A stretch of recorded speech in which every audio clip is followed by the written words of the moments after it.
വിശുദ്ധ ലിഖിതങ്ങളോ ദൈവത്തിന്റെ ശക്തിയോ അറിയാത്തത് കൊണ്ടാണ് നിങ്ങൾക്ക് തെറ്റുപറ്റുന്നത്. മർക്കോസ് 12:24. എന്റെ ജനം അജ്ഞത നിമിത്തം അടിമത്തത്തിലേക്ക് നീങ്ങുന്നു. ആരെക്കുറിച്ചുള്ള അടിമത്തത്തെ പറ്റിയാണ് പ്രവാചകൻ ഇവിടെ പറയുന്നത്? ഈശോ പറയുന്നു, നിങ്ങൾ സത്യം അറിയുകയും സത്യം നിങ്ങളെ സ്വതന്ത്രരാക്കുകയും ചെയ്യും. സത്യം ക്രിസ്തു തന്നെയാണ്. അതുകൊണ്ടാണ് അവിടുന്ന് പറഞ്ഞത്, പുത്രൻ നിങ്ങളെ സ്വതന്ത്രരാക്കിയാൽ നിങ്ങൾ യഥാർത്ഥത്തിൽ സ്വതന്ത്രരാകും. അവനെ അറിയാത്തവൻ എന്നും അടിമത്തത്തിലായിരിക്കും. ഫലദാനങ്ങളുടെ പുതുമ ആത്മാവിന്റെ പുതുമയിലേക്ക് മനുഷ്യനെ നയിക്കും. അവൻ ജ്ഞാനവും അറിവും വിവേകവും ദൈവഭക്തിയും ശക്തിയും നിറഞ്ഞവനായിരിക്കും.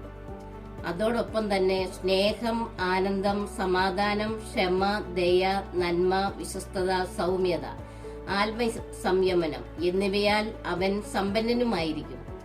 ഇങ്ങനെയുള്ളവൻ ഓരോ പ്രഭാതത്തിലും പുതിയ സ്നേഹം അനുഭവിച്ച് ദൈവത്തോടൊത്ത് ജീവിക്കും.